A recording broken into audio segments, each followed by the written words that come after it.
Hey guys, thank you for tuning in. Today's exercises are going to be broken down into two categories, pushing and pulling. These movements might seem simple and basic at first, but when you start to perform them, you begin to realize that they use every muscle system in your upper body: arms, shoulders, chest, back, and abdominals. And the result is getting a strong upper body. The first of our pushing exercises is holding a plank. You can also do this in a modified position on the knees. Be sure to keep the hips open and arms externally rotated. From there, you can go into a push-up. Once again, this can be modified on the knees. Be sure to click the link up above for a more detailed description on how to perform this exercise. As a reminder, if you like this content, be sure to hit that subscribe button. Now let's get on to our next exercise. We're going to work on our downward pushing pattern, which is also known as a dip. Nothing too fancy here, all you need is 2 stools and you can get started. First off, you'll begin by holding your isometrics or holding still at the top. Here are some progressions that you can do with your feet to get you strong in this range of motion.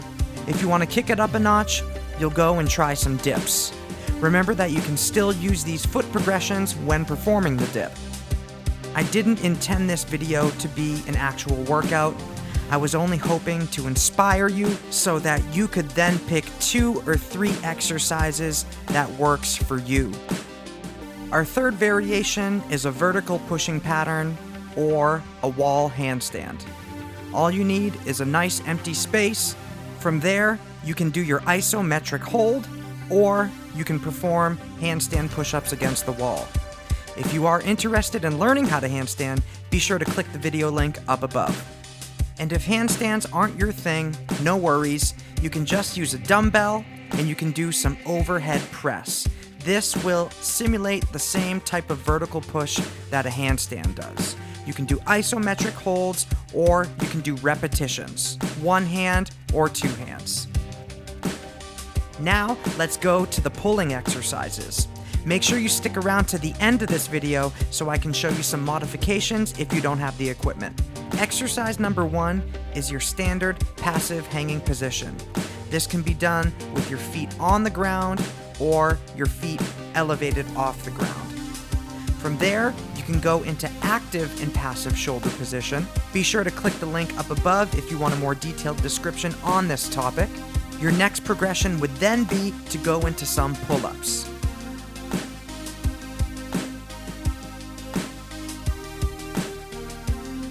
Just like we did with our pushing exercises, now we're going to change the angle of our pulling exercises. Remember that you can do active and passive shoulder positions before attempting the row.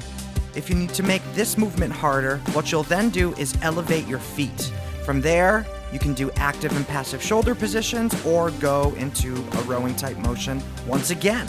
With all of these movements, the key component is to brace your core and to hold that posterior pelvic tilt or a neutral spine.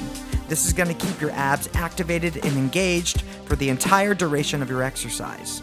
And if you want to get really crazy, you can try to perform the same type of movements in an inverted position. If you're interested in purchasing any of the equipment that you see in this video, make sure you use the link in the description down below because I'm a member of the Amazon affiliate program and that's a great way to help support my channel. Other options that you can use for equipment are the Iron Gym. This is a great tool that can hang in any doorway, or if you don't have that, you can always use a water jug or a gallon of milk. Here's an example of a pulling movement, the row, and here's an example of a pushing movement, the press. Let me know in the comments if you have any questions about these movements, and make sure you watch the videos that are on the screen right now to learn more ways to incorporate exercise into your everyday life. As always, this is Joey saying be kind to one another and move well. Peace.